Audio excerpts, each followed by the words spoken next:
TV debates में पार्टियों का पक्ष रखने के लिए तलाश होती है ऐसे चेहरों की जो मजबूती से पार्टी का सोल्जर बन के पार्टी को डिफेंड कर पाए, खुद पर निजी हमले भी हों तो उनसे उन कांटों का ताज बना लें। हमारी आज की मंच पर जो मेहमान हैं उनके बारे में कहा जाता है कि इनके साथ डिबेट में मत बैठिए। कभी सत्ता दल के प्रवक्ताओं को वो घेर लेती हैं, गले पड़ जाती हैं, तो कभी एंकर्स को भी वो नहीं बख्शती और खुद की ज़बान कितना फिसलती है ये पूछिए मत। ख़ैर, मंच पर स्वागत करते हैं बिहार के बक्सर से आने वाली सारिका पासवान जी का। बहुत-बहुत स्वागत है आरजेडी की नामी प्रवक्ता का। बहुत-बहुत धन्यवाद निधि। सारिका जी कुछ साल पीछे जाते हैं और बात करते हैं कि जब सारिका एक बच्ची हुआ करती थी, तो क्या सपना देखती थी? पॉलिटिकल एंट्री का सपना तो तब नहीं देखा होगा, क्या अपने लिए सपना देखा था उस वक़्त? बिल्कुल निधि, बच्चे का जो एक मन होता है, जैसा मैं अपनी अपने बचपन को मैं अपनी बेटी के अंदर देखती हूँ, जो मेरी छोटी वाली बेटी है, मीन्स कि वो बस खुश रहना चाहती हुँ, है, खुशी तलाशती है वो चॉकलेट्स में, अच्छे-अच्छे खाने में एंड मूवीज़, ट्रैवलिंग। और बिल्कुल मेरा बचपन भी बिल्कुल वैसा था। और मैं जिस फैमिली में थी, मैं बहुत पैम्पर्ड चाइल्ड थी। लाइक मेरे हुँ। मम्मी पापा एंड सारे भाई बहनों का बहुत प्यार मेरे साथ था, और बहुत मैंने मस्ती में अपने बचपन को गुजारा है, नो डाउट। और एक साधारण बच्चे की तरह मेरा भी बचपन रहा था। नहीं, लेकिन अपने लिए क्या आपने सोचा था? डॉक्टर बनना है, इंजीनियर बनना है, सोचा क्या था? बिल्कुल, जब मैंने +2 किया था तो उस समय मेरी इच्छा थी कि मैं हुँ, मेडिकल प्रोफ़ेशन में जाऊँगी, डॉक्टर बनूँगी, लेकिन अनफ़ॉर्च्युनेटली वो नहीं हो पाया। जब मैंने ग्रेजुएट किया, तो उसके बाद मैंने ग्रेजुएशन के बाद मेरी इच्छा थी कि मैं सिविल सर्विसेज़ में जाऊँ।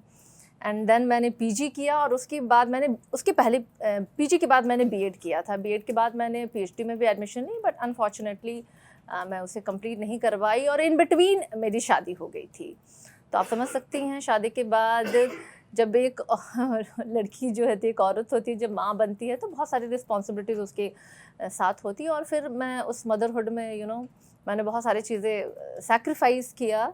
और उसके बाद एक समय आया जब मेरे बच्चे काफ़ी बड़े हो गए थे, और मुझे लगा कि नहीं, अब ये समय है कि मैं अपने सपने को साकार कर सकती हूँ।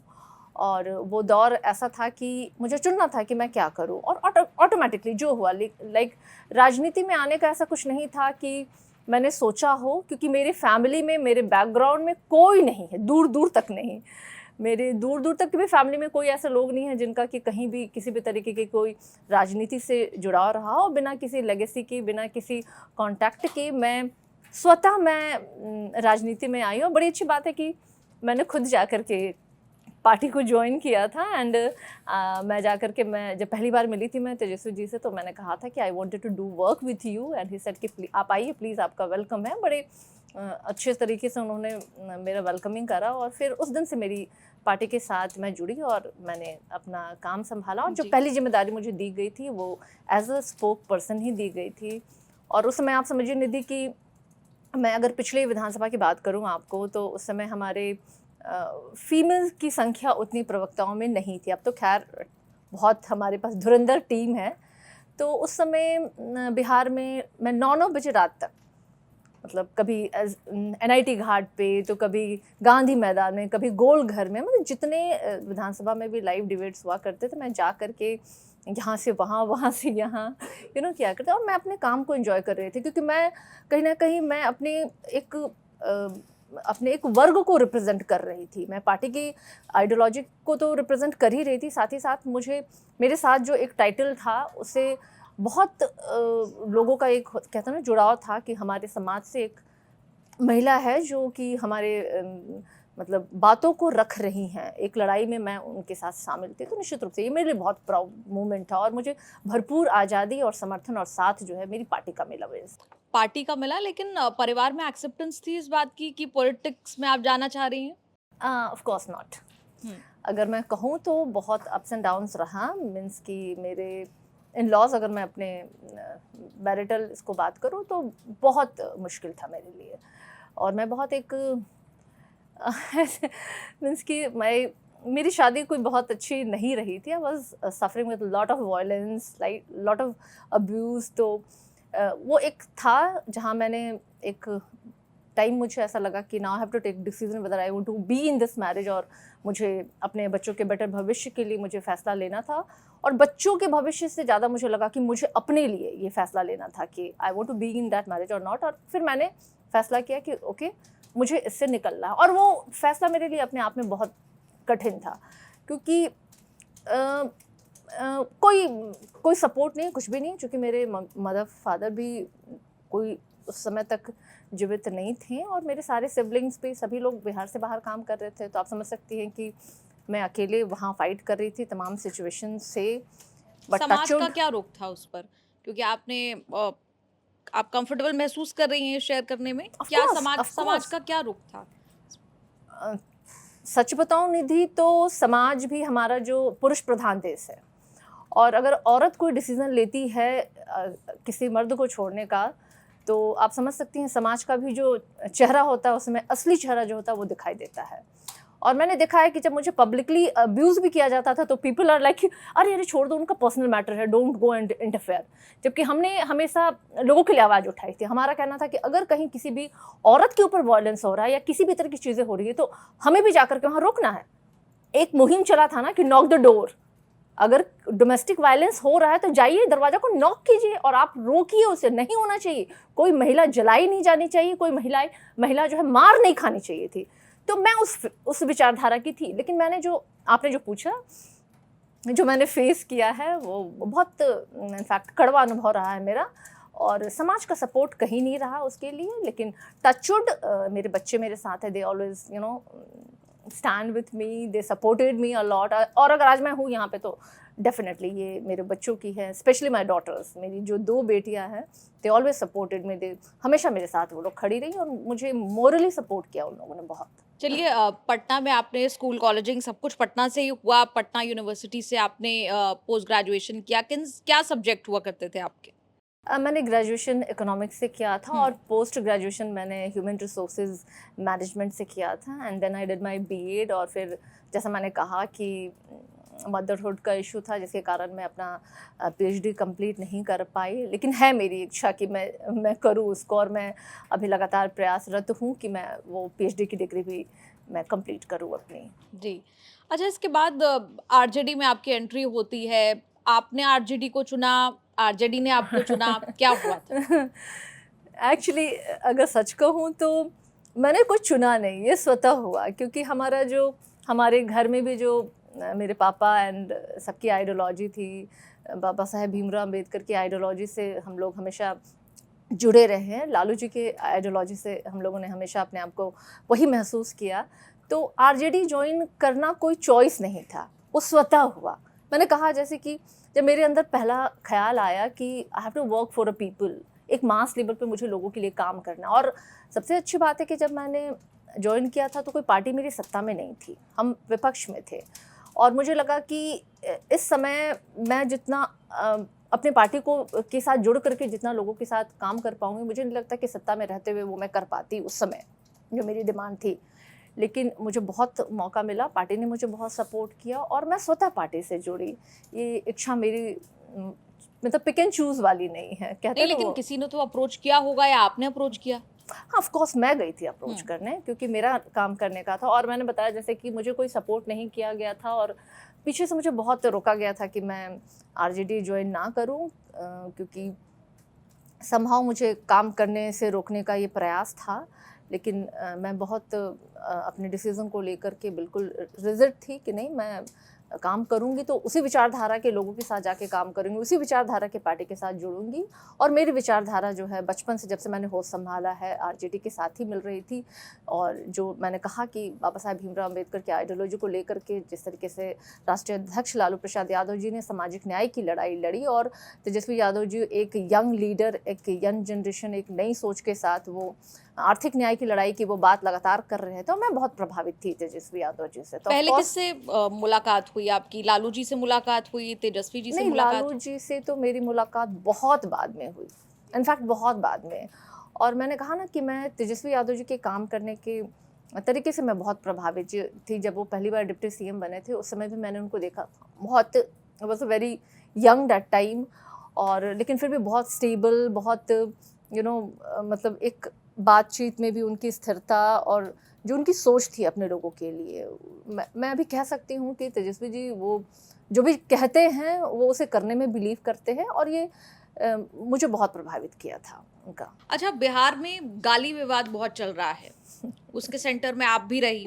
अ, बात कर लेते हैं इस साल जून की, जब आशुतोष नाम के एक व्यक्ति ने आप पर अभद्र टिप्पणी की और न जाने क्या-क्या कहा, उसे वर्बेटिम कोट करना मुझे यहाँ सही नहीं लगता। बिल्कुल। हाल में वो भाजपा जॉइन करते हैं और पीएम के साथ उनकी तस्वीर आती है। क्या बीतती है आप पर? उस दौरान क्या कुछ होता है? मैं आपको निधि एक बात बताना चाहूँगी। जब मोदी जी का प्रकरण चल रहा था कि मोदी जी के माँ का अपमान नहीं सहेगा हिंदुस्तान, और 4 तारीख को उन लोगों ने बिहार बंद भी कॉल किया था। मेरा छोटा बेटा है एंड बहुत सारे मीडियाज़ में चल रहे थे तस्वीरें वो मोदी जी के साथ, वो इस पोजीशन में मोदी जी उसके सामने झुक करके वाज लाइक, मतलब वेलकमिंग हो रही थी। तो मेरे बेटे ने पूछा मुझसे, एक बड़ा मासूम सा सवाल पूछा कि मम्मा, जिसने तुम्हें गाली दिया, मतलब वो हमारे प्राइम मिनिस्टर के साथ क्यों खड़ा है वैसे हाथ जोड़ करके, एंड हमारे प्राइम मिनिस्टर क्यों उनके साथ हाथ जोड़ के खड़े हैं? इट वॉज अ वेरी मासूम सा क्वेश्चन था, बट मुझे हिट किया वो, क्योंकि भाजपा जो हमेशा कहती है और लड़ाई लड़ रही थी कि भाई माता का सम्मान नहीं सहेगा हिंदुस्तान, और वो व्यक्ति जिसने जिस तरह की अभद्र टिप्पणी मेरे ऊपर की और लगातार कर रहा था। आपने कहा कि वो आप नहीं बोल सकती हैं, मैं भी नहीं बोलना चाहती हूँ, पब्लिक डोमेन में है वो चीज़ें, सोशल मीडिया पे है, फ्लॉट कर रहा है पूरे इस पे।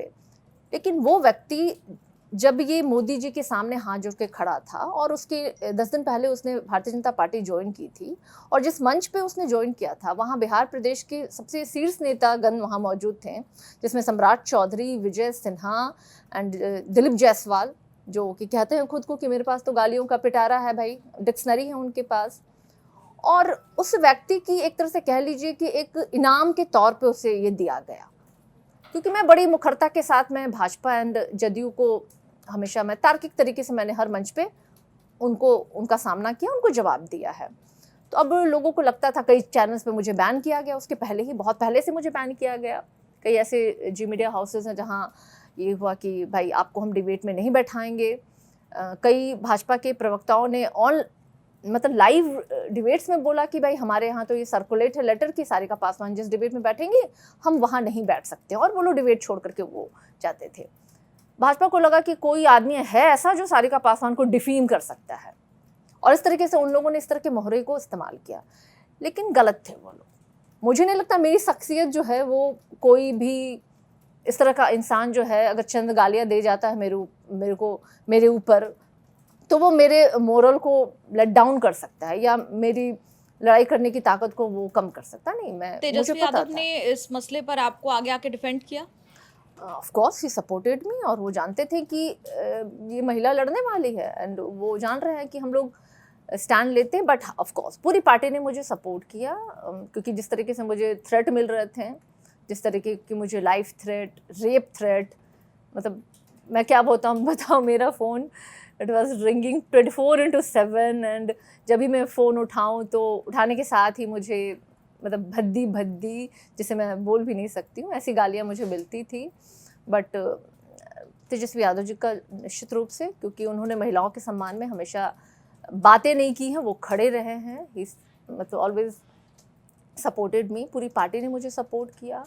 मैं अगर कभी कहीं जाती थी तो मेरे 10 लोग जो है ऑलवेज दे मेरे आसपास रहते थे। उन्हें लगता था कि आप समझ रही हैं जिस तरीके के थ्रेट मुझे मिल रहे थे, तो मैंने कभी बॉडी गार्ड कैरी नहीं किया। मेरे लोग जो थे ना वही मेरे हमेशा हिम्मत बन के वो मेरे साथ रहे वो लोग। लेकिन फिर आप उस फोटो पर क्या कहेंगे जो पप्पू यादव ने पोस्ट की उसी शख्स की तेजस्वी यादव के साथ?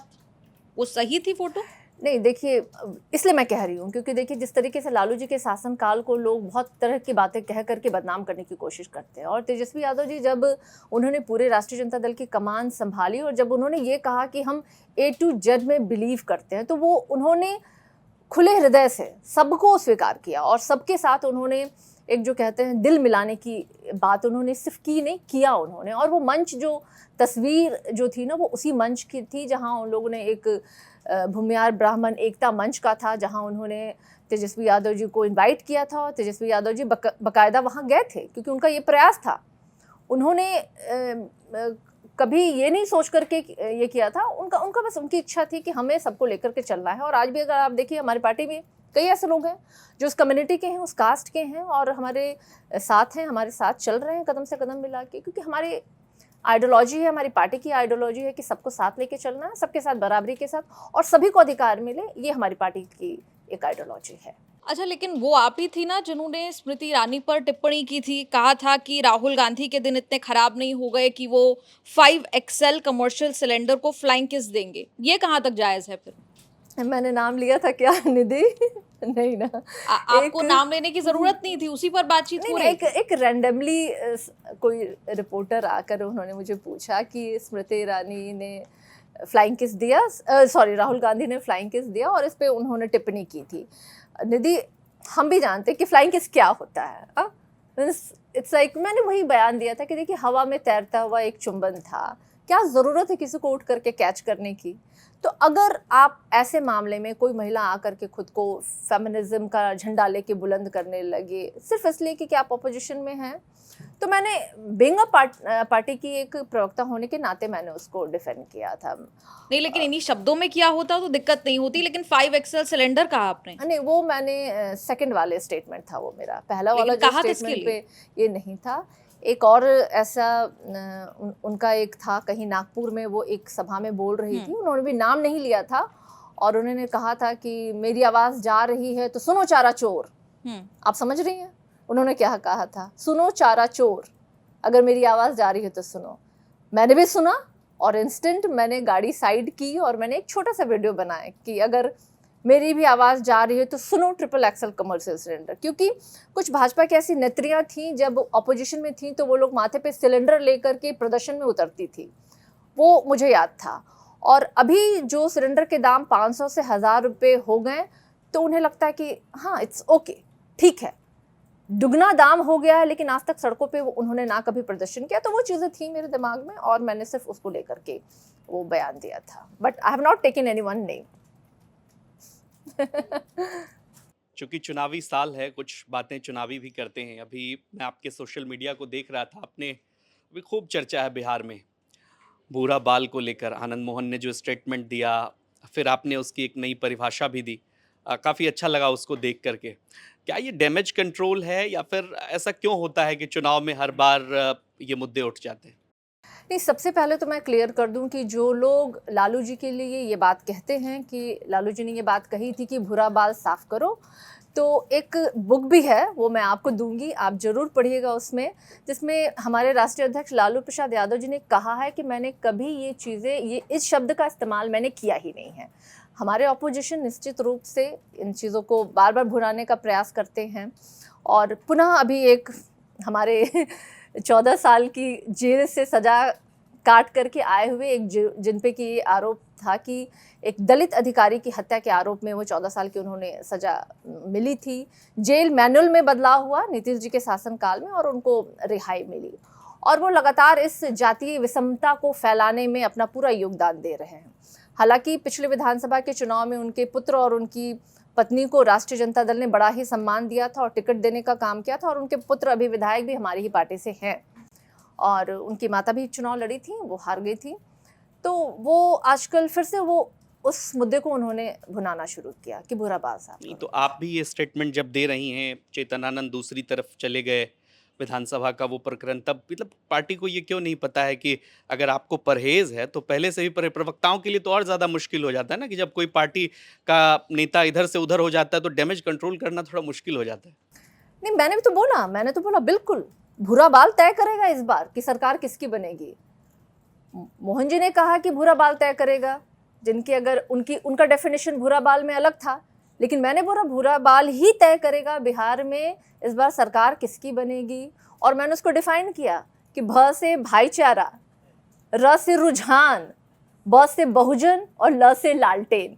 और ये मैंने बहुत अच्छे से डिफाइन किया, क्योंकि भाईचारा में तमाम जातियाँ आती हैं। जैसा कि हमारे नेता तेजस्वी यादव जी कहते हैं कि हमारी पार्टी A to Z वाली पार्टी है और हम सभी की विकास की बात करते हैं।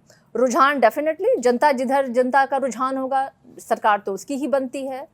और बहुजनों की अगर आप कहें तादाद देख लें, अगर हम जाति आधारित गणना पे भी जाए तो 90% की आबादी हमारी है, अगर कोई व्यक्ति कह रहा है, अगर 10% वाला कोई व्यक्ति कह रहा है कि ये 10% तय करेगा कि बिहार में सरकार बनेगी, तो आप देखिए कि उनकी सोच कहाँ है, सोच कहाँ है। यानी कि 90% बिहार के लोग जो हैं आज भी उनके गुलाम हैं, आज भी वो मजबूर हैं कि वो जिधर कहेंगे आज वो वोट करेंगे, जिधर कहेंगे उन्हें खड़ा होना पड़ेगा। तो हमने बदलाव क्या किया? आज़ादी के बाद आज भी हम गुलाम हैं, हम बहुजनों की स्थिति तो आज भी वही है ना। फिर ये तो चरितार्थ कर रहा है उनका। तो भाजपा और जदयू के बहुजन समाज से आने वाले नेताओं से मैं पूछना चाहती हूँ, क्या 10% तय करेगा कि बिहार में सरकार बनेगी, या हमारा वाला भूरा बाल तय करेगा कि बिहार में किसकी सरकार बनेगी? मेरा तो प्रश्न सामने है और मैंने अपनी पार्टी की आइडियोलॉजी को रखा है, और जो मैंने कहा है भूरा बाल, निश्चित रूप से वही भूरा बाल तय करेगा कि बिहार में सरकार किसकी है। लेकिन कोई जो जातीय विषमताओं को बढ़ाने की कोशिश कर रहा है, जो भाईचारे को समाप्त करना चाह रहा है, उसके ऊपर ये लोग क्या कार्रवाई करेंगे, उनकी पार्टी के लोग क्या कार्रवाई करेंगे? और जनता सुन रही है, जनता जान रही है। 90% की आबादी को आप चैलेंज कर रहे हैं, तो मुझे लगता है कि आप अपने लिए बहुत बड़ी एक मुसीबत मोल ले रहे हैं। आपने भागीदारी की बात की, मुझे एक पूर्व केंद्रीय मंत्री जिनका इंटरव्यू मैंने किया था, संजय पासवान जी का, उनका एक बयान याद आ रहा है। वो कहते हैं कि दलित अधिकारों को लेकर, दलित चेतना को लेकर के जो समाजवादी विचारधारा की पार्टियां हैं, उन्होंने सही ढंग से उस तरह से काम नहीं किया। बीजेपी के पूर्व मंत्री हैं वो, लेकिन दलित अधिकारों की बात हर फोरम से वो उठाते हैं।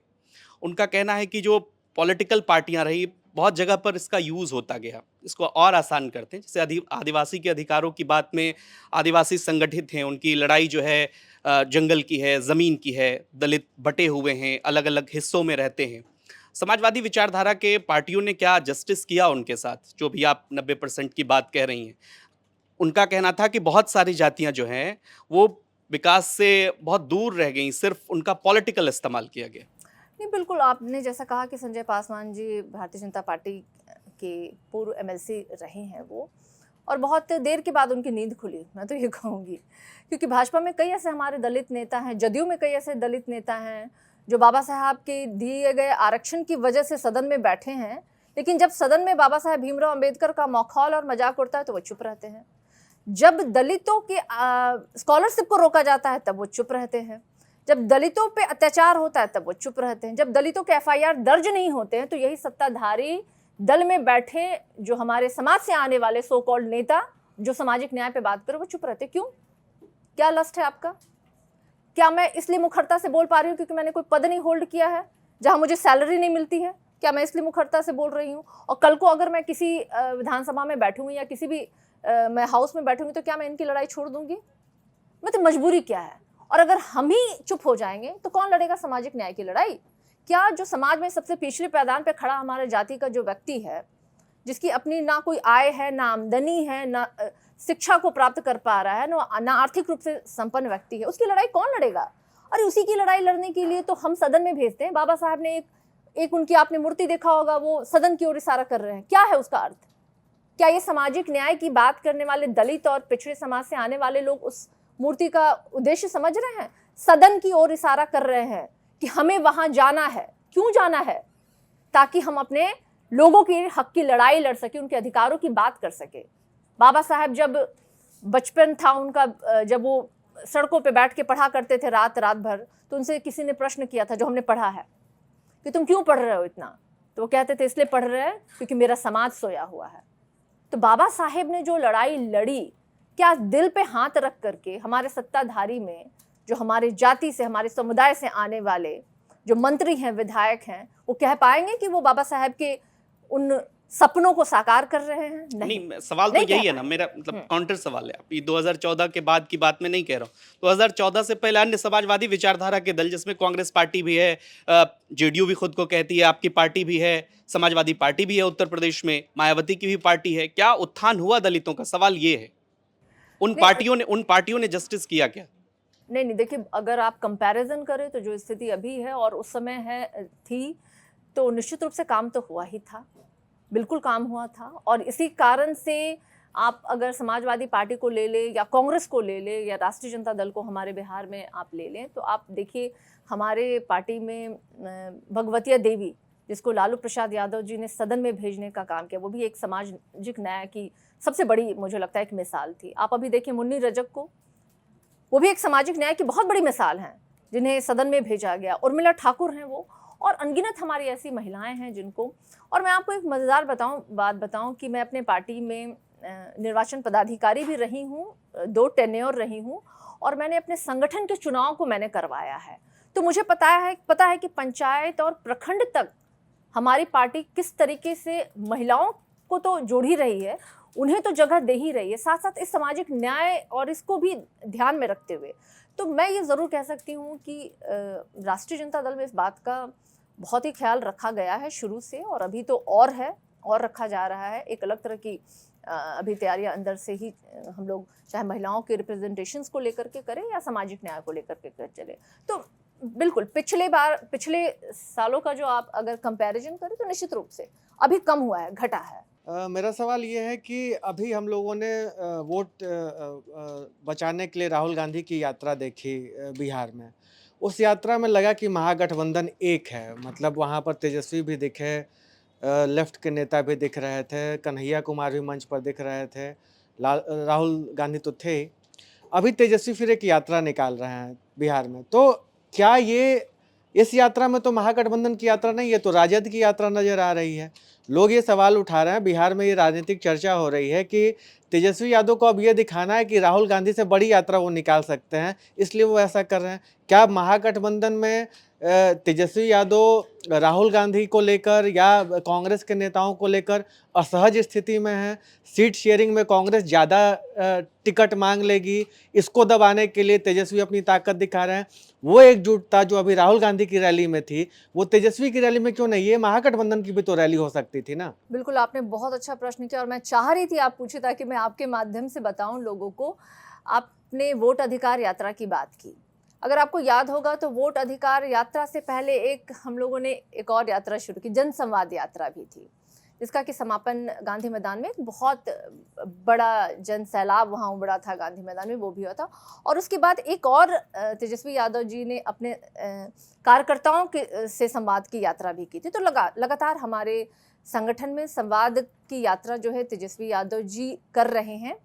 और जैसे कि एसआईआर के नाम पे जिस तरीके से लगभग 65 लाख लोगों को मतदाता सूची से बाहर करने का काम जो किया गया था इलेक्शन कमीशन ऑफ इंडिया के द्वारा, और उसमें सरप्लस और 3 लाख और अभी हुए हैं उसमें, तो वो एक बहुत बड़ा मुद्दा था। और ये मुद्दा निश्चित रूप से हम सबों का था, और हम सबों ने ये डिसाइड किया था कि वोट अधिकार यात्रा हम लोग शुरुआत करेंगे। और अगर मैं आपको याद दिलाऊं तो उसी वोट अधिकार यात्रा में राहुल गांधी जी ने ये भी कहा था कि जो इलाके छूट गए हैं, लगभग 80 विधानसभा से होकर के गुजरा था वो वोट अधिकार यात्रा, और कुछ विधानसभाएं जो हैं वो बाकी रह गई थी। जब राहुल गांधी जी ने कहा था कि आगे की जो यात्रा है वो तेजस्वी यादव जी उसे पूरा करेंगे।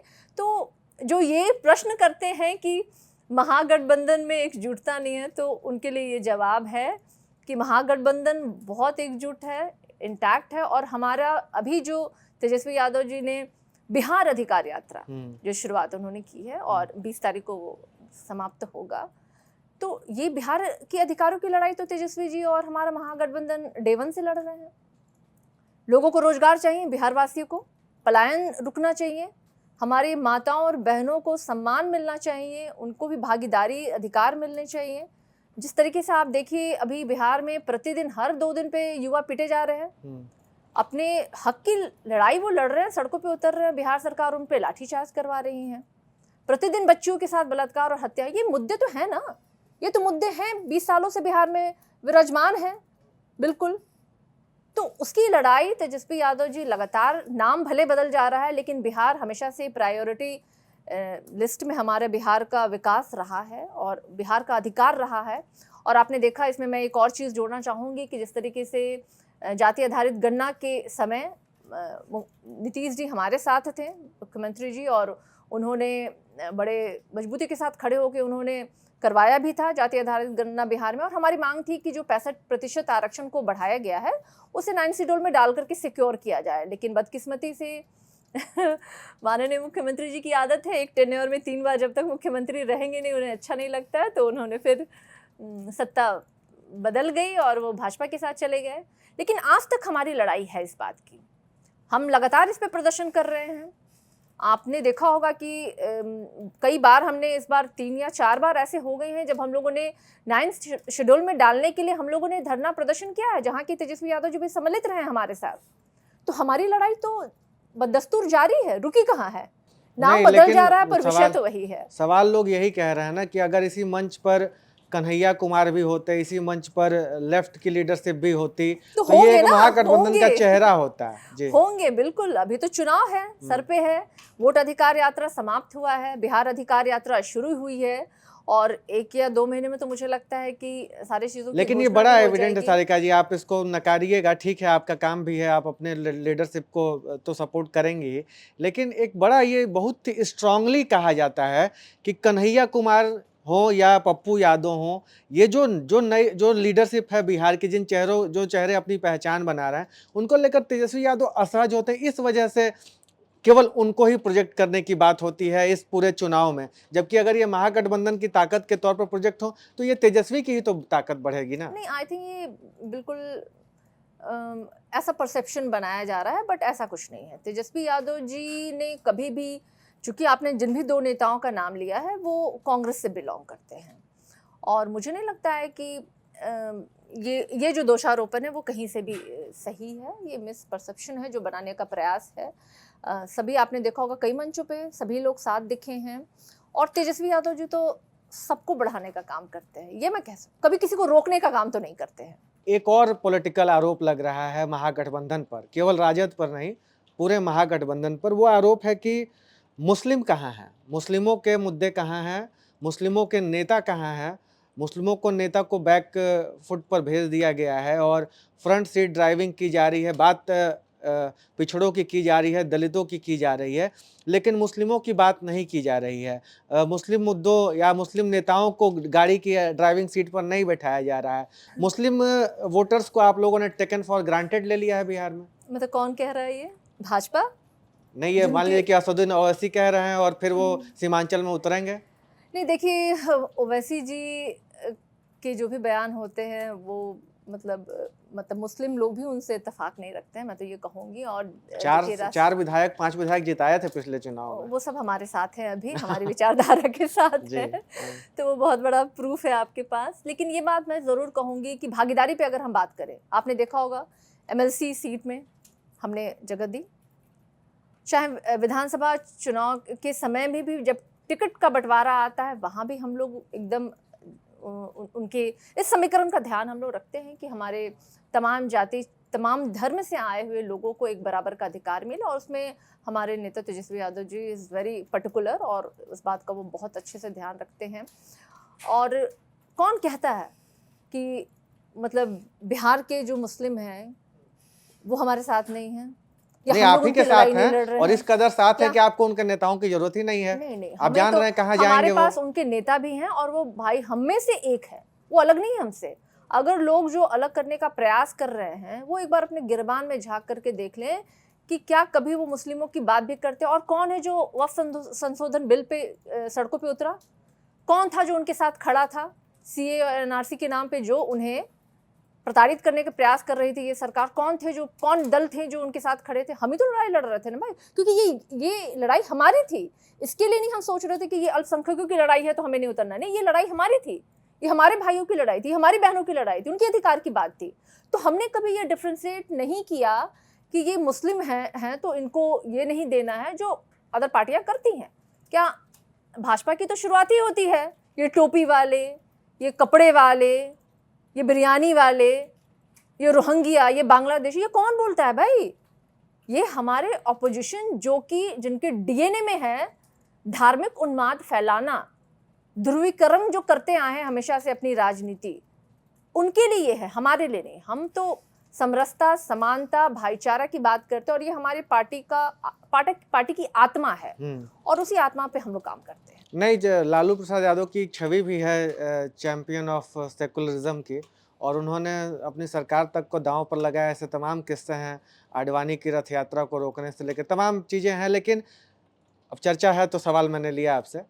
एक सवाल मेरा और भी है कि लोग कह रहे हैं कि साधो घर में झगड़ा भारी, घर में ही झगड़ा लगा हुआ है तेजस्वी जी के। पहले तो तेज प्रताप जी एक अलग रास्ते पर चल दिए, अभी रोहिणी जी का कल परसों में एक पोस्ट, कल शायद सोशल मीडिया एक पोस्ट आया है जिसमें रोहिणी जी ने ये इशारा किया है कि जिस कुर्सी पर बैठना चाहिए तेजस्वी यादव को गाड़ी की, या जिस कुर्सी पर लालू यादव को देखने के लिए जनता मतलब मानती है कि लालू यादव उस कुर्सी पर बैठ सकते हैं, उस कुर्सी पर संजय यादव बैठे नजर आए। गाड़ी पर जो जिस गाड़ी से यात्रा चल रही है उस गाड़ी का फ्रंट सीट पर संजय यादव बैठे हुए थे। लोग कह रहे हैं कि संजय यादव ही पीछे से सारे नैरेटिव को कंट्रोल करते हैं और इस वजह से तेज प्रताप भी नाराज हैं। रोहिणी जी का पोस्ट आ ही गया है। क्या संजय यादव ही पार्टी चला रहे हैं? देखिए, सबसे पहले तो आपका प्रश्न था जो घर की लड़ाई, तो क्या कोई कह सकता है कि किसी के घर में लड़ाई नहीं होती है? मुझे नहीं लगता कोई ऐसा घर होगा जहाँ लड़ाई नहीं होती होगी। और अच्छी बात है कि मतलब हम लड़के भी सब एक दूसरे के साथ खड़े हैं। और जो जिस ट्वीट का आपने जिक्र किया, आपने शायद दूसरा ट्वीट नहीं देखा। अगर आप देख लेते तो मुझसे ये प्रश्न नहीं करते। नहीं, लेकिन वो बहुत साफ सुथरा, वो उसमें बहुत स्पष्ट तरीके से रोहिणी जी ने कुछ कहा नहीं है। नहीं, मैंने तो पहले फेसबुक वाले पेज ट्वीट में भी उन्होंने कुछ कहा नहीं था, फेसबुक बस पर उन्होंने किसी का पोस्ट शेयर किया है, पिक्चर शेयर किया था जी। उन्होंने, जिसने भी जो भी था। और दूसरी जो ट्वीट उन्होंने किया था उसमें सब कुछ क्लियर था। उसमें उन्होंने बकायदा लिखा था सामाजिक समरसता और सबों की भावनाओं का ख्याल रखते हुए किस तरीके से उस सीट पे आपने देखा कि एक दलित वर्ग से आने वाली हमारे विधायिका महिला वो भी बैठी थी, दलित वर्ग से ही आने वाले हमारे एक बड़े नेता हैं जो पूर्व मंत्री भी रहे हैं, वो भी उस कुर्सी पे बैठे थे। और देखिए, कोई भी पार्टी जो होती है ना, कोई एकल व्यक्ति से चलती नहीं है। अगर कोई कह दे कि हम बस पूरी पार्टी को चला लेंगे या कोई ये व्यक्ति चला रहा है, ऐसा होता नहीं। It's a team work.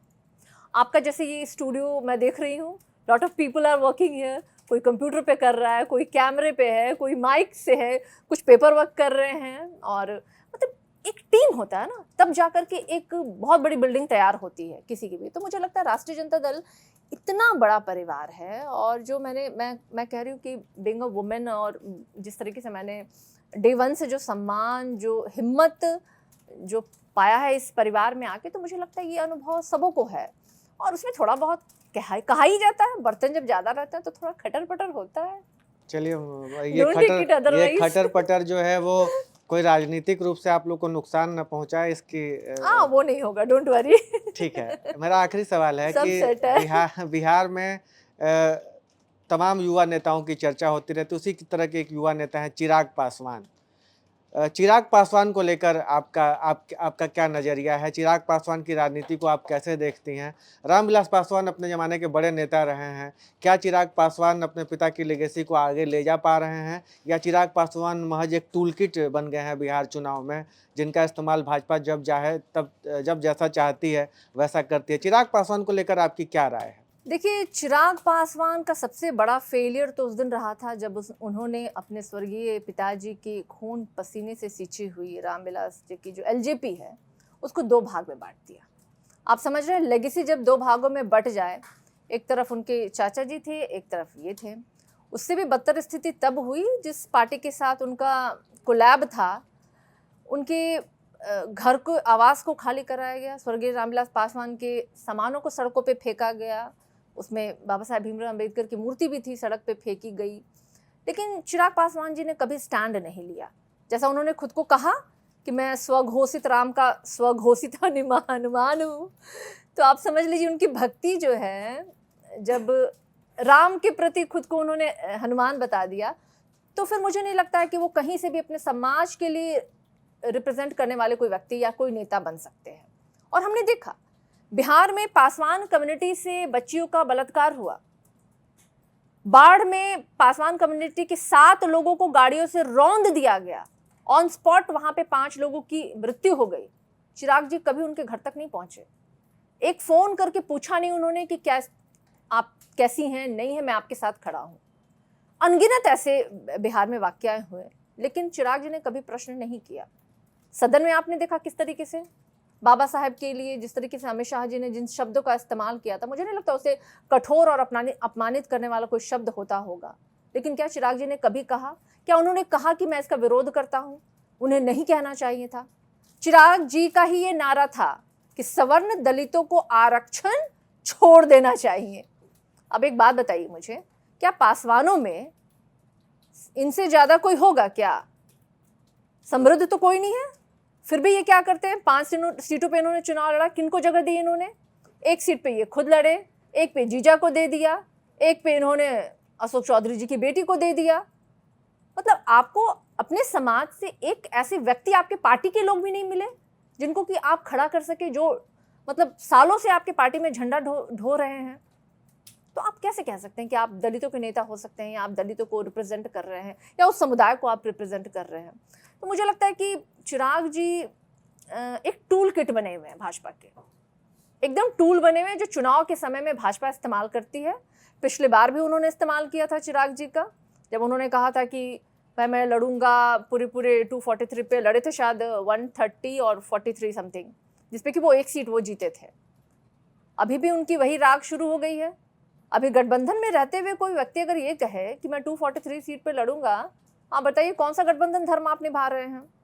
लेकिन मैं पर्सनली, मुझे लगता है कि चिराग जी हाईजेक्ड हैं, उनको कोई मतलब नहीं है, बाबा साहेब जी की आइडियोलॉजी से कोई मतलब नहीं है, और ना ही उन्हें मतलब है अपने समाज से, और ना ही उन्हें हमारे जो समाज के पिछले पैदान पे खड़े हैं व्यक्ति हैं उनसे कोई मतलब। अगर होता तो वो दिखाई देता वो चीज़ें। सारिका जी, एक कहावत है, 9 नगद के सामने 13 उधार नहीं चलता। मतलब स्पष्टता से कहूं तो जो आज का यकीन है वो कल के वादे से बड़ा होता है। नीतीश कुमार हाथ में पैसा थमा दे रहे हैं, महिलाओं को, युवाओं को। तेजस्वी यादव वादे कर रहे हैं। आपको कैसे लगता है कि नीतीश कुमार के यकीन पे तेजस्वी यादव के वादे भारी पड़ सकते हैं? बिल्कुल, 17 महीने का शासनकाल सामने है, और मुझे लगता है वो जो 10,000 और 125 यूनिट की बिजली, और वो जो 1100 रुपये का वो दान दे रहे हैं विधवाओं को, वृद्धों को, वो सारे बिहार की जनता को झूठ लग रहा है। क्योंकि जो 17 महीने के शासनकाल में तेजस्वी यादव जी ने 5 लाख से अधिक नौकरियां दी, वो हर एक घर में है नौकरियां। वो भाजपा वाले के घर में भी है और जदयू वाले के घर में भी है।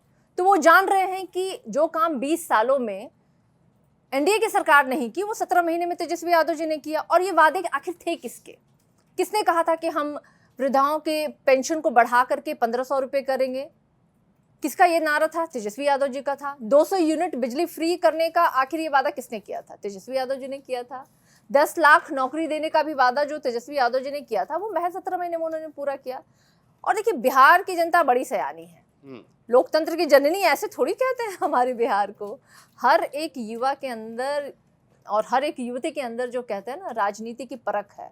20 सालों का मौका मिला, और एक प्रश्न पूछ रही है बिहार की जनता कि 20 सालों में आपने कितने नौकरी दी?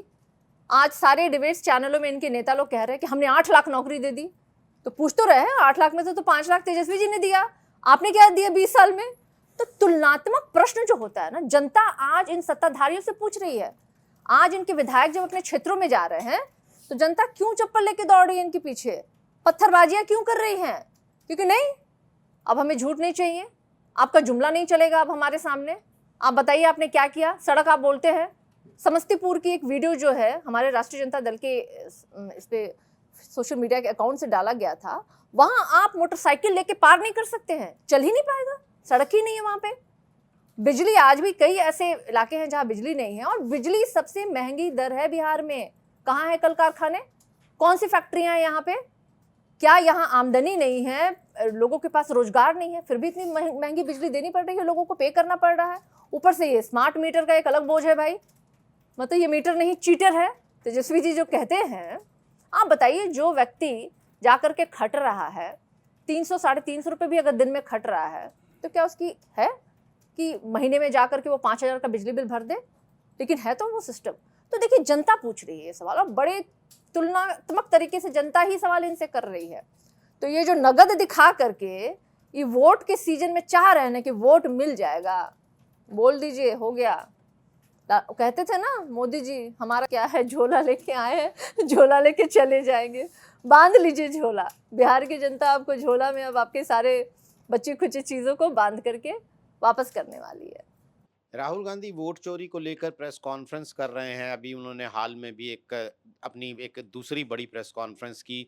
कुछ लोग ये कह रहे हैं कि बिहार में जो एसआईआर, विशेष गहन पुनरीक्षण का मुद्दा था, वो कुछ ज़्यादा चल नहीं पाया, इसलिए अब राहुल गांधी कर्नाटका, महाराष्ट्र, हरियाणा के केस लाके एस्टैब्लिश कर रहे हैं। कुल मिला के वो जो मुहिम बिहार से शुरू हुई थी, एक वोट चोरी की मुहिम, वो बिहार में ही सेंट्रिक रहती, कम से कम बिहार चुनाव तक तो ज़्यादा प्रभावी नहीं होती?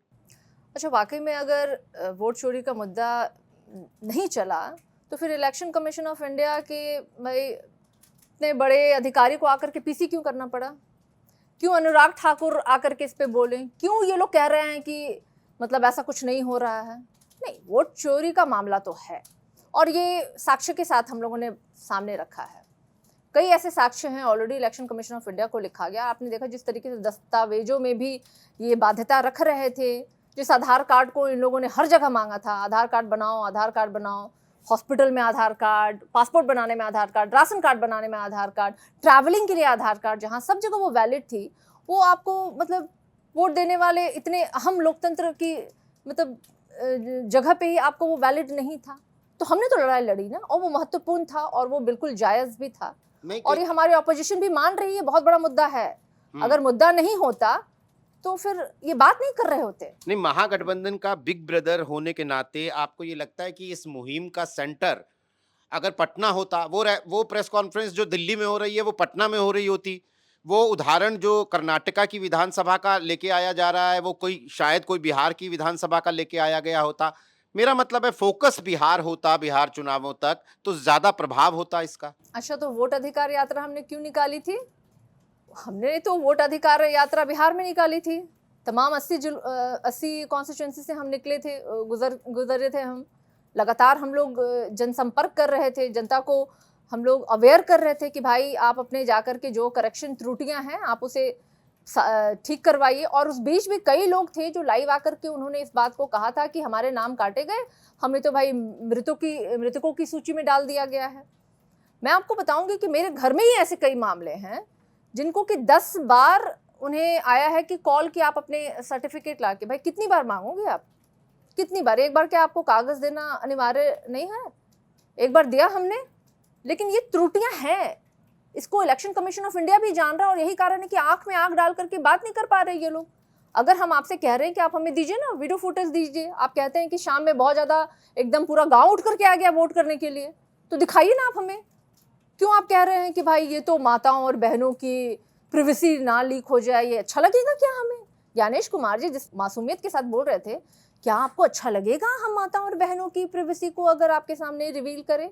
अभी तो हमने देखा, चुनाव हुआ, सदन के अंदर सारे हमारे सांसद महोदया लोग जो थी, उनके वीडियोस, फोटोज बड़े चीयर अप मूड में भी थे ना, तो क्या वहाँ पे प्रश्न ये नहीं उठता है?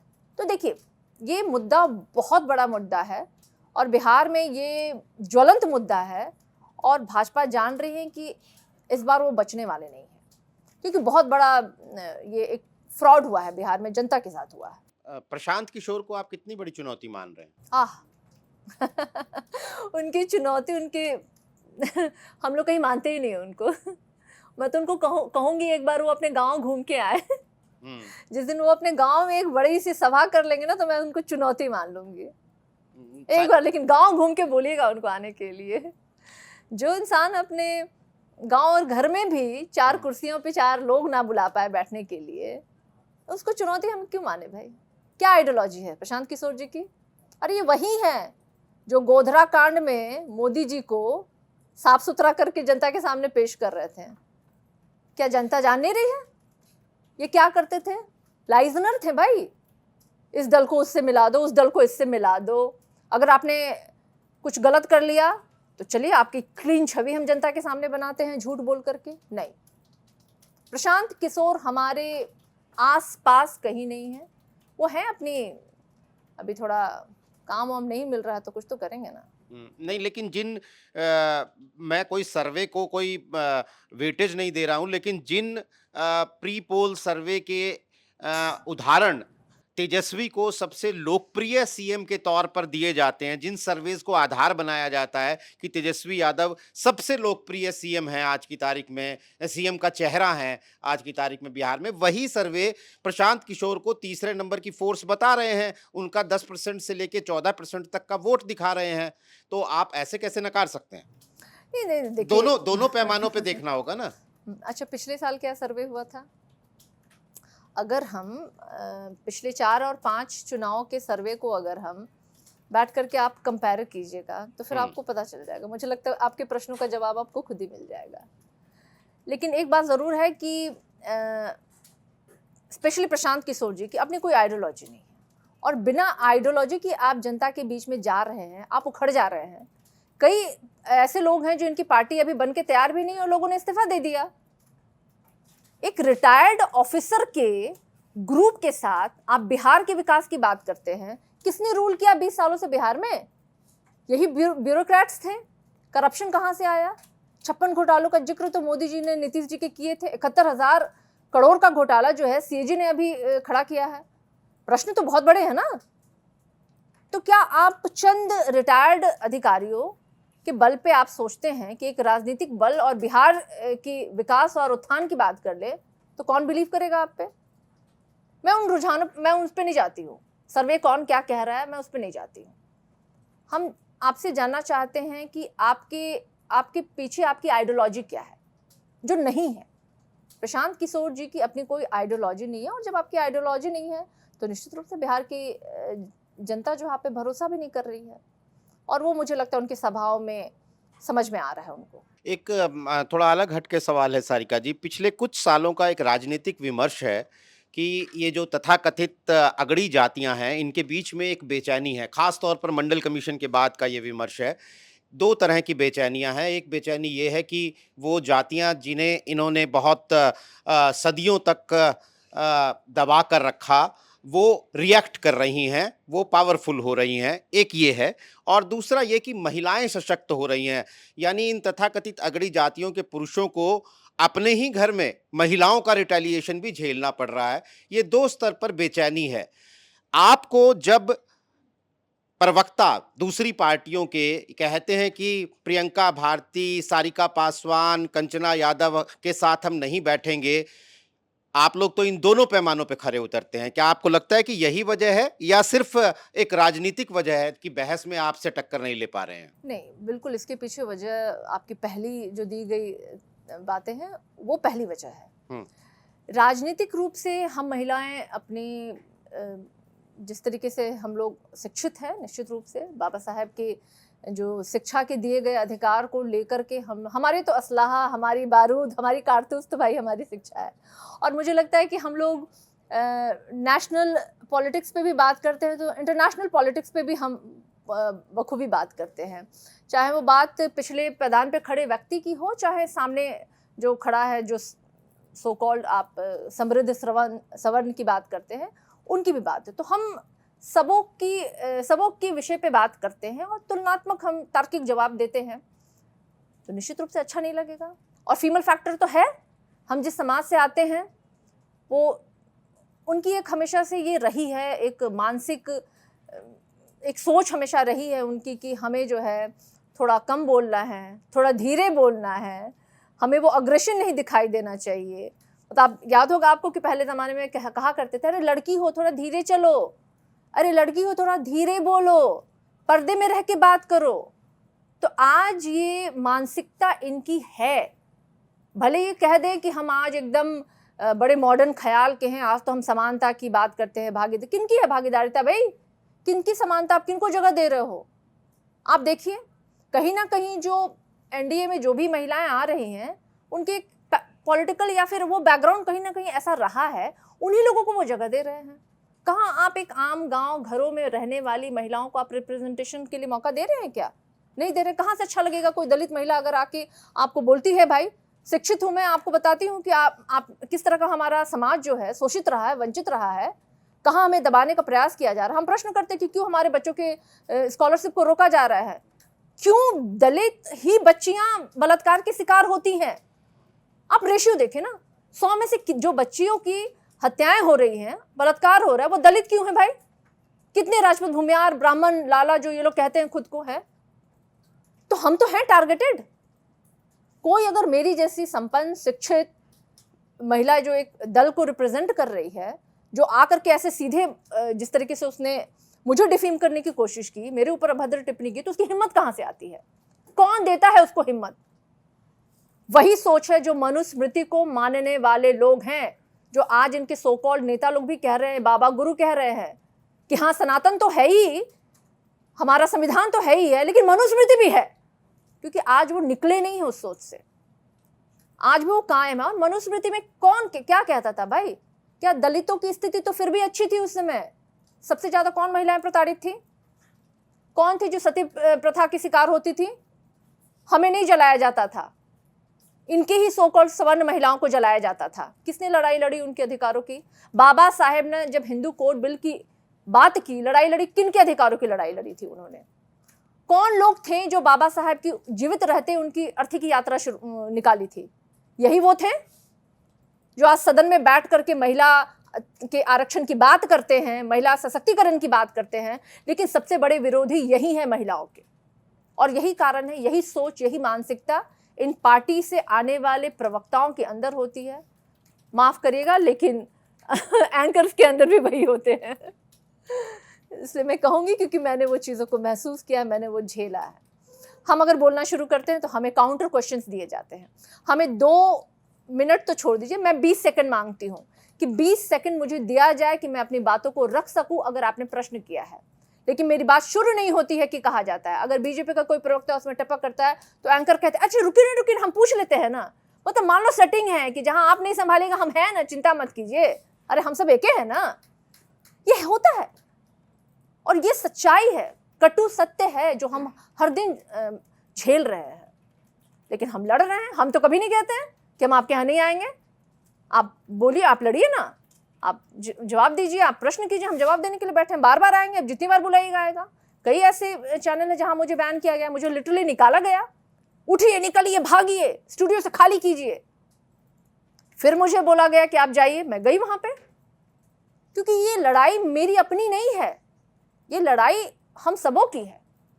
मैं एक वर्ग को रिप्रेजेंट कर रही हूँ, एक महिला हूं मैं सिर्फ जाति की दलित नहीं, मैं जाति की महिला भी हूं। तो मुझे लगता है मेरी रिस्पॉन्सिबिलिटी जैसे दलितों के लिए है वैसे मेरी महिलाओं के लिए भी है। तो मैं तो अपने आप को मानती हूँ। मैं जब बोलती हूँ कि मैं इस जाति से आती हूँ तो मैं सिर्फ दलित नहीं हूँ, मैं महिला भी हूँ और महिला जाति भी उसमें समावेशित है।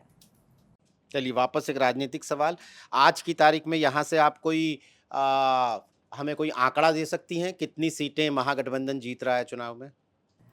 जितनी सरकार बनाने के लिए नंबर्स चाहिए उतना तो हम लोग पूरा जीत रहे हैं और उससे ज़्यादा। सारिका जी, जब आपसे बातचीत शुरू हुई थी तो आपने अपने बारे में जो कुछ कहानी बताई वो बड़ी इंस्पायरिंग लगी कि कैसे आप पहले डॉक्टर बनने की कोशिश कर रही थी, फिर आपने सिविल सर्विसेज क्वालिफाई करने के लिए भी अटेम्प्ट किया। तो सारिका पासवान यहाँ तक पहुँची, अपने बल पर पहुँची। क्या कहा जाता है कि आरक्षण मिलेगा तब ये हम ऊपर जा पाएंगे या जो भी पिछड़ी जातियां हैं वो ऊपर बढ़ पाएंगी? तो क्या सारिका पासवान ने भी इसका सहारा लिया या ये फिर सिर्फ एक राजनीतिक बातचीत है जो हो रही है वोट्स को कंसोलिडेट करने के लिए? नहीं, देखिए, ऑफ कोर्स मेरे पीछे कोई पॉलिटिकल लेगेसी नहीं थी, कोई बैक सपोर्ट नहीं था। और मैं अगर आज यहाँ पहुँची हूँ तो ऑफ कोर्स ये मेरी अपनी मेहनत है और मेरी शिक्षा है जिसके आधार पे मैं यहाँ तक पहुँची हूँ। लेकिन जो लोग कह देते हैं कि आरक्षण समाप्त हो जाना चाहिए, ख़त्म हो जाना चाहिए, उसे संशोधन की बात जो लोग करते हैं, तो मुझे लगता है एक बार उनको घूमना चाहिए।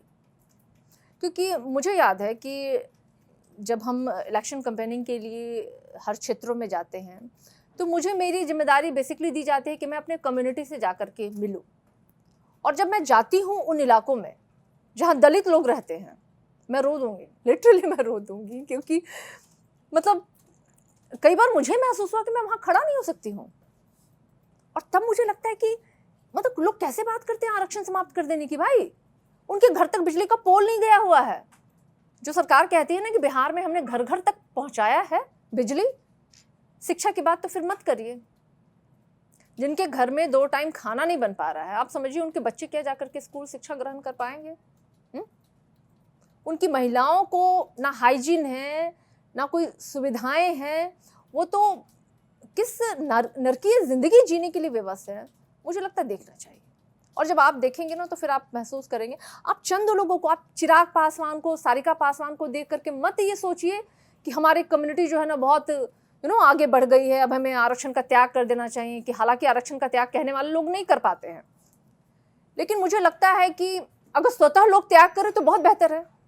अगर चिराग जी ही इसकी पहल कर दे, या मैं भविष्य में जाकर, हालांकि मैंने अभी तक कोई आरक्षण का लाभ तो नहीं लिया है कि मैं कहीं किसी सदन में मैं बैठी हूँ या कुछ ऐसा, लेकिन एक टाइम के बाद मैं ज़रूर चाहूँगी कि ऐसे लोग जो उस लाभ को पा करके एक समृद्धि वाले श्रेणी में खुद को रख लेते हैं, तो कम से कम पीछे वाले लोगों के लिए जगह छोड़े, खाली करे वो। लेकिन ये कह देना कि आरक्षण समाप्त कर देना, मुझे लगता है कि अभी हमारा बहुत बड़ा वर्ग है जो शिक्षा से वंचित है, स्वास्थ्य से वंचित है। समृद्धि की तो बात हम उनके बारे में अभी सोच ही नहीं सकते, बिल्कुल। तो ज़रूरी है।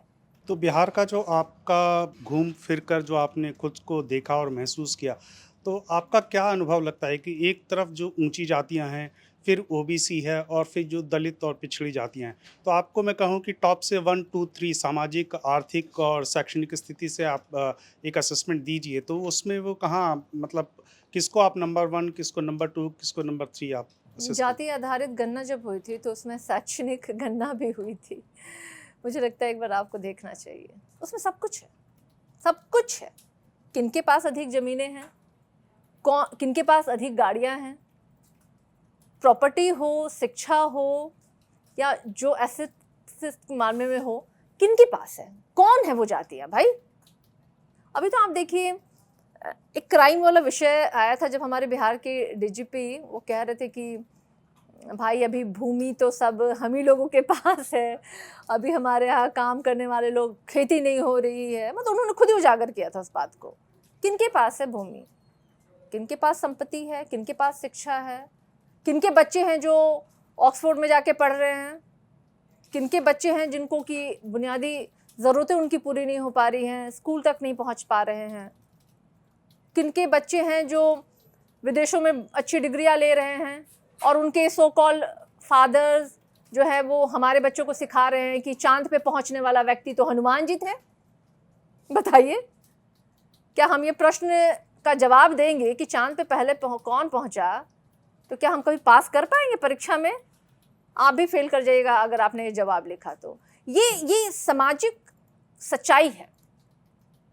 आज भी स्थिति जो है, अगर नंबर 1, नंबर 2, नंबर 3 पे आप कहें, सबसे नीचे है दलित, उसके ऊपर अन्य जातियों को आप डाल दीजिए, लेकिन हमारा समाज, हमारा समुदाय जो है ना, अभी भी रेंग रहा है, जमीन पे सबसे निचले पैदान पे है। कौन लड़ेगा उनकी लड़ाई? कौन दल है जो लड़ सकता है उनकी लड़ाई, और कौन लड़ रहा है? तो राहुल गांधी की जो कास्ट वाली जो पॉलिटिक्स है, उसमें जो सबसे मुखर शब्द है और जो सबसे प्रोमिनेंट कास्ट कैटेगरी है, उसकी बात वो कर रहे हैं, वो ओबीसी की।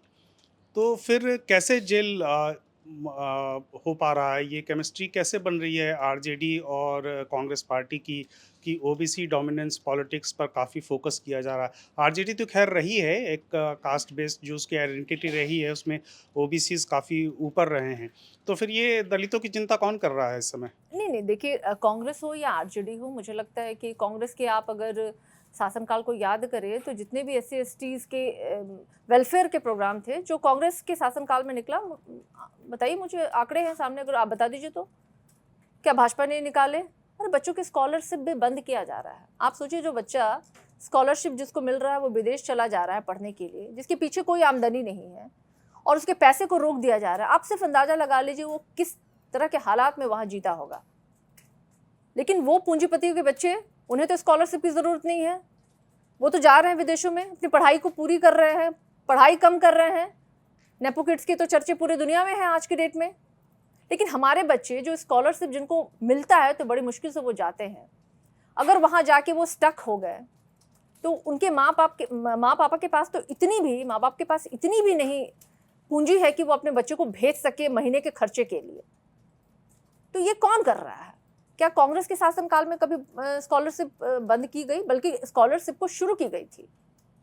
तो हमारे पार्टी और हमारे गठबंधन में जो भी घटक दल है, उनकी सामाजिक ताना बाना से हम लोगों का जुड़ाव, हमारी आत्मा है वो, हम तो कहते हैं हमारी जो भी दलें हैं हमारे साथ, हमारी आइडियोलॉजी हमारी पार्टी की वही, हमारे आदर्श जो है, मूल्य आदर्श जो है हमारे वही हैं। दलित हैं, पिछड़े हैं, और सबों का साथ लेकर के चलने की जो विचारधारा है, उसके साथ ही हम लोग आगे बढ़ रहे हैं। सबको साथ लेना है और इसीलिए जो भूरा बाल साफ करो जो लालू जी के ऊपर चिपका हुआ है, जिसकी एक चर्चा अभी वापस नए सिरे से शुरू हो गई, उस पर पार्टी डिफेंसिव क्यों हो रही है? क्यों नहीं ये खुलकर कहती कि ठीक है, हम दलितों के लिए काम करेंगे, हम ओबीसी के लिए काम करेंगे? नहीं, हम हमें डिफेंड करने की ज़रूरत नहीं, क्योंकि हमने कहा नहीं है। हमारे राष्ट्रीय अध्यक्ष लालू प्रसाद यादव जी ने ये ऑलरेडी कहा है कि मैंने कहीं इस बात को कहा नहीं। अब नैरेटिव सेट करने का जो प्रयास भाजपा या जदयू के लोगों के द्वारा की जा रही है, और मैंने एक बड़ा अच्छा बुरा बाल साफ करो का जो ये लोग देना बताया चाह रहे आपने। हैं ना, भाईचारे को समाप्त कर, मैंने कहा है कि बुरा बाल का मतलब क्या होता है। मैं आपको बता देती हूँ फिर से एक बार। भ से भाईचारा, र से रुझान, ब से बहुजन और ल से लालटेन। और इसमें हम सब लोग हैं, हर जाति, हर धर्म और सारी चीज़ें इसमें समाहित हैं। तो मुझे लगता है कि बुरा बाल जो है ना, सही मायने में यही है। राहुल गांधी के साथ तेजस्वी यादव ने वोटर अधिकार यात्रा की और बिल्कुल साथ साथ लगा नहीं कि दो पार्टियों के नेता जो हैं वो चल रहे हैं, लग रहा था कि एक ही सब कुछ एक ही हो गया। उस यात्रा के दौरान राहुल गांधी प्रधानमंत्री बने, ऐसी एक कामना जो है तेजस्वी यादव ने की, लेकिन तेजस्वी ये सुन नहीं पाए राहुल गांधी से कि बिहार के अगले चुनाव में जो महीने 2 महीने में है, उसमें तेजस्वी यादव महागठबंधन के सीएम कैंडिडेट होंगे। और सुनने में आ रहा है कि इससे पार्टी में, परिवार के अंदर बड़ी खलबली मची हुई है। नहीं, बिल्कुल नहीं है, कोई खलबली नहीं है, सब कुछ बढ़िया है। और जो लोग प्रश्न कर रहे हैं, तो मैं उनसे पूछना चाहती हूँ, क्या राहुल गांधी बिहार के मुख्यमंत्री बनेंगे क्या? जाहिर सी बात है, अंडरस्टूड है कि अगर कोई है जो मुख्यमंत्री का चेहरा है। और पिछली बार की भी जब हमने विधानसभा चुनाव लड़ी थी, तो उस समय बहुत ये प्रश्न हमारे सामने आता था, क्योंकि सारे पोस्टर्स में सिर्फ एक ही तस्वीर होती थी, वो तेजस्वी यादव जी हुआ करते थे। क्योंकि तेजस्वी यादव जी पिछले विधानसभा में भी मुख्यमंत्री के चेहरा हमारे महागठबंधन की तरफ से थे। बहुत हम लोगों ने हर जगह ये बात को कहा था कि तेजस्वी यादव जी चेहरा है। और ये अंडरस्टूड है कि बिहार में अभी जो 2025 में चुनाव होने वाले हैं, महागठबंधन के मुख्यमंत्री के चेहरा जो है वो सिर्फ एक है, और वो है तेजस्वी यादव जी। तो राहुल गांधी कहें, कांग्रेस पार्टी कहे, इसकी कोई ज़रूरत नहीं है। कहाँ उन्होंने ये कहा कि नहीं होंगे? कहा भी तो नहीं ना मतलब कि वही होंगे। मतलब आपने देखा होगा, महागठबंधन के कन्वेयर भी तेजस्वी यादव जी ही चुने गए। और मुझे नहीं लगता कि आपको सुनना चाहिए अखिलेश सिंह जी की एक उन्होंने नहीं, वो अमित शाह जी जी। की जैसा भी बयान दे सकते थे कि नेतृत्व जो है वो तेजस्वी यादव का होगा, जैसा कि अमित शाह ने नीतीश कुमार के बारे में कहा था। अमित शाह जी से पूछिए ना कि भाजपा से कौन बनेगा मुख्यमंत्री का चेहरा, बोल देंगे क्या? और जिस दिन बोल देंगे नीतीश जी, उसी दिन गठबंधन तोड़ देंगे। तो इसीलिए तो नहीं बोल रहे हैं ना, इसीलिए उन्होंने कहा कि नीतीश के नेतृत्व में नहीं, तो चुनाव लड़ेंगे। और हमारे ऐसी ही बात उन्होंने महाराष्ट्र में भी की थी कि एकनाथ शिंदे के नेतृत्व में बनेंगे, और जब नेतृत्व चुनने की बारी आई तब देवेंद्र फडणवीस सामने आ गए। बिल्कुल, मैं आपको यही बोलने वाली थी कि भाजपा ने हमेशा से ही इस्तेमाल किया है, यूज़ एंड थ्रो किया है। आपने महाराष्ट्र का आपने ये किया, आपने देखा होगा कि मध्य प्रदेश में भी वही हुआ था। तो भाजपा यूज़ एंड थ्रो करती है। हमारे यहाँ वो सब नहीं। हमारे यहाँ हमारे घटक दल जो भी हैं, दलें हैं हमारे में, सब इंटैक्ट है, और सब जान रहे हैं कि मुख्यमंत्री का चेहरा जो है वो तेजस्वी यादव जी हैं, और उनके चेहरे पे ही 2025 में बिहार का मुख्यमंत्री मिलेंगे। सोशल मीडिया पर आप 3 जो हैं, प्रियंका, कंचना और आप, स्टार बन गई, और प्रवक्ता एक अरसे के बाद जो है पार्टी प्रवक्ता जो है वो इतने वायरल हो गए। मेरा एक सवाल है कि पार्टी के भीतर आपके गाइड फिलोसोफर कौन हैं? कौन आपको बताते हैं कि ये हमारी पार्टी की लाइन है, इस मुद्दे पर हमको बात करनी है, इस मुद्दे पर हमको सरकार का साथ देना है, नहीं देना?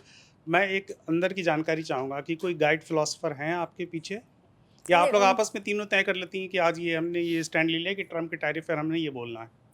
मज़े की बात है कि हम लोग कोई किसी से इस तरह की जो कहते हैं कि कन्वर्सेशन नहीं करते हैं कि हमें क्या बोलना है, नहीं बोलना है। इतनी आज़ादी हमें दल की तरफ से, हमारे शीर्ष नेताओं की तरफ से मिला है, और शायद इसलिए ये आज़ादी मिली है क्योंकि उन्हें यकीन है कि हम लोग कैपेबल हैं, और हर विषय पे हम लोग खुल कर के बात कर सकते हैं बिना किसी गाइडलाइन या किसी गाइडेंस की। और ऐसे कभी आवश्यकता पड़ती है तो निश्चित रूप से हमारे कई हैं नेतृत्वकर्ता जो हम समय समय पे उनसे पूछते भी हैं। डिस्कशन तो समय समय पे होती है, लाइक ग्रुप डिस्कशन हो गया, या फिर हम लोग जूम के थ्रू भी मिलते हैं, बात करते हैं कई विषयों पे कि हमारे पार्टी का स्टैंड क्या है, कि उसकी तैयारी। लेकिन कहीं ना कहीं मुझे लगता है हम सब जितने भी प्रवक्ताओं की इतनी बड़ी फौज है कि सब लोग सब कैपेबल हैं, सब शिक्षित हैं और बहुत अच्छे से वो लोग अपनी पार्टी की विचारधारा को और अपनी पार्टी की बातों को हर जगह रख रहे हैं। वैसे तो आप लालू यादव से आपने बताया कि कई बार मिली हैं, लेकिन कोई ऐसा किस्सा है, कोई ऐसी मुलाकात है जो आज भी याद है? लालू जी इज़ लाइक मतलब एकदम पिताजी टाइप है। मतलब उनके पास अगर हम लोग रावड़ी मैम के पास जाते हैं तो शी मतलब बहुत, वो मेरी माँ की जो छवि होती है ना वो मैं उनमें देखती हूँ। मतलब साड़ी पहनने का वही ढंग, सीधे आंचल करके वो जैसे मेरी माँ पहनती थी। तो मुझे लगता है कि जब भी मैं मिली हूँ आज तक, वो एक पॉजिटिव जो होता है ना, मतलब रेज निकलता है जो अपने आप में बहुत आपको तृप्त करता है।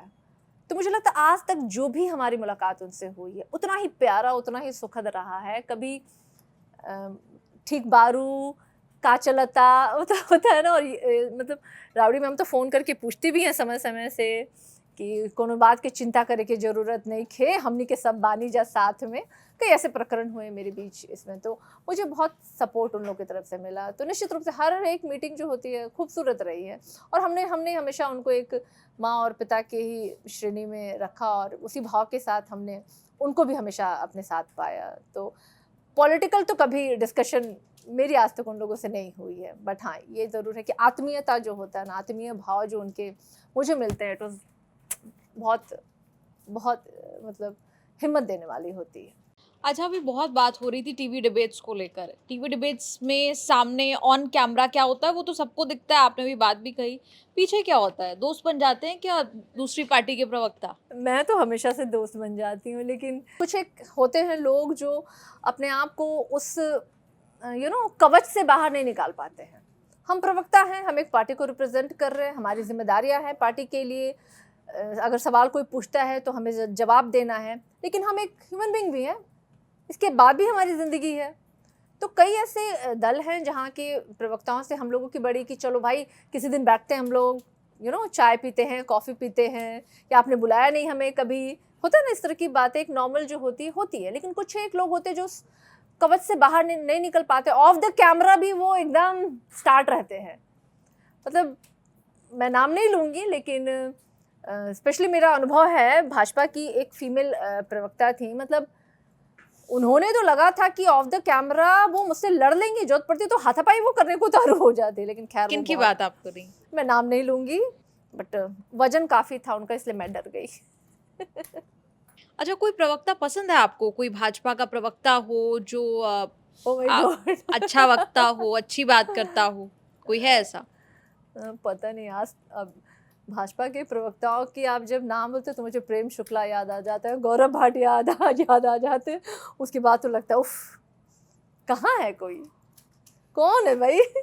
सच पे कोई बात कर सकते हैं क्या? नहीं ना, तो फिर कहाँ से कोई पसंद आ सकते हैं? अच्छा, शुरुआत में आप अपनी निजी ज़िंदगी के बारे में भी बात कर रही थी। क्या क्या चुनौतियाँ आपको लगती हैं एक सिंगल मदर होते हुए? बहुत। हुँ। मतलब कि औरत होने का तो खैर एक डिसएडवांटेज होता ही है, लेकिन आप समझ लीजिए कि अगर आप सिंगल मदर हैं और 3 बच्चों की जिम्मेदारी आपके साथ है, एज वेल एज आपको उनको समय भी देना है, पार्टी के जो भी आपके जो रिस्पॉन्सिबिलिटीज़ होती है वो वहाँ भी होती है, आपकी सेल्फ भी एक लाइफ होती है, तो चैलेंजेस तो बहुत होते हैं। खास के तब जब आपके पीछे कोई ऐसा इंसान हो जो 24/7 आपको डिफीम करने के लिए लगा हो, कोई मतलब सपोर्ट नहीं, कुछ भी नहीं, तो चैलेंजेस तो मेरे साथ बहुत रहे। मैं बोलना चाहूँगी कि जो अभी प्रकरण हुआ था, उस प्रकरण में मेरा जो हस्बैंड था, एक्स, वो भी शामिल था। मेरे घर के ऐसे निजी वीडियोस थे जो घर के कभी बहुत पुराने थे, जो घर के झगड़ों की वीडियोस थे, वो तक उसने उन लोगों को उपलब्ध कराया, जिसमें मेरे बच्चे हैं, जिसमें मेरी बेटियां हैं, जिसमें मैं हूँ। तो आप समझिए कि मतलब फॉर अ सेकंड मुझे एम्बैरेसिंग लगा कि मतलब कोई इतना लेवल पे कैसे जाके गिर सकता है। लेकिन फिर मुझे लगा कि नहीं, इन सब चीज़ों से मुझे कमज़ोर नहीं होना है। वो अपनी अपब्रिंगिंग दिखा रहा है, और फिर मैं बार बार खुद को थैंक कहती थी कि नहीं चलो I have taken a good decision कि मुझे इससे आज़ाद होना है। अगर मैं नहीं हुई होती तो शायद आज मेरे बच्चे उस मजबूत जगह पे नहीं खड़े होते जहाँ आज वो हैं।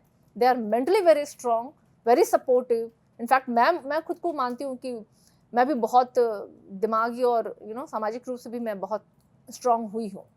तो चैलेंजेस ऑफ कोर्स, ये जो चीज़ें मैंने आपको बताई है, मैंने आपको एक लाइन में बताया, लेकिन जो मैंने डे बाय डे से झेला है वो शायद मैं आपको नहीं बता पाऊँगी, शायद नहीं बताऊँगी, लेकिन इतना ज़रूर कहूँगी किसी भी महिला को कि आपको ऐसे 10 लोग नहीं, आपको 1000 लोग मिल जाएंगे जो आपको हतोत्साहित करेंगे, आपका मोरल डाउन करने की कोशिश करेंगे। हो सकता है एक एक्सट्रीम पे आप जाके आपको लगे ना कि अब मुझे दरवाज़ा बंद करके बैठ जाना चाहिए, किसको मैं मुंह दिखाने जाऊंगी, क्या मैं बोलूँगी, लोगों के प्रश्नों को मैं कैसे सामना करूँगी। लेकिन मैंने चुना कि नहीं, मुझे जवाब देना है, क्योंकि मेरी गलती नहीं है, it was not my fault. मैंने उससे निकलने का प्रयास किया और आज अगर मैं हूँ ये आगे, तो मुझे लगता है कि मेरी वो हिम्मत थी, जो मैंने हिम्मत, मुश्किल और बहुत कठिन था लेकिन मैंने उठाया। और मैं तो चाहूँगी कि हर महिला को हिम्मत जुटानी चाहिए। समाज क्या सोचेगा, क्या बोलेगा, कैसे करेंगे, अगर हम ये इन प्रश्नों में उलझ के रह गए तो शायद हम कभी अपनी आइडेंटिटी को नहीं दिखा पाएंगे, या हम अपनी आइडेंटिटी को खुद ही नहीं जान पाएंगे कि हम कौन हैं। तो मुझे लगता है कि एक सही मायने में वुमेन एम्पावरमेंट की मिसाल वही औरतें बन सकती हैं जो खुद ही सबसे पहले अपनी लड़ाई लड़ सके। तो मैंने अपनी लड़ाई लड़ी है और शायद इसलिए मैं आज इतनी स्ट्रांग पोजीशन पे हूँ कि मुझे लगता है मैं बाकी और महिलाओं की भी लड़ाई लड़ सकती हूँ। बहुत लंबी बातचीत आपसे रही। अंत में यही सवाल कि कैसा अनुभव आपका रहा यहाँ पर? वैसे तो आपको लगा था कि 5-6 लोग होंगे तो यूपीएससी इंटरव्यू जैसा कुछ होगा, लेकिन कैसा लगा आपको यहाँ पर? सीरियसली मुझे जब बताया गया तो मैंने पूछा था हमारी जी। कलीग्स से, तो दे सेड कि हाँ 5, 7, 8 लोग रहेंगे। तो मैं बिल्कुल इमेजिन कर रही थी, वो होता है ना, वो यूट्यूब से मैं देखती रहती हूँ आईएएस की जो एस्पिरेंट्स जो होते हैं उनसे क्वेश्चंस पूछा जाता है उस तरीके से। लेकिन खैर बहुत अच्छा लगा मुझे। It was really lovely talking to you all. Thank you Ashish ji, thank you Nidhi, was so sweet. और भी मैं उनका नाम नहीं जानती हूँ, बट बहुत अच्छा लगा मुझे, और मुझे अच्छा लगता है, मुझे लगता है लोग प्रश्न करें मैं जवाब दूँ। बहुत बहुत शुक्रिया सारिका जी न्यूज़ बहुत तक बहुत जुड़ने के लिए। धन्यवाद।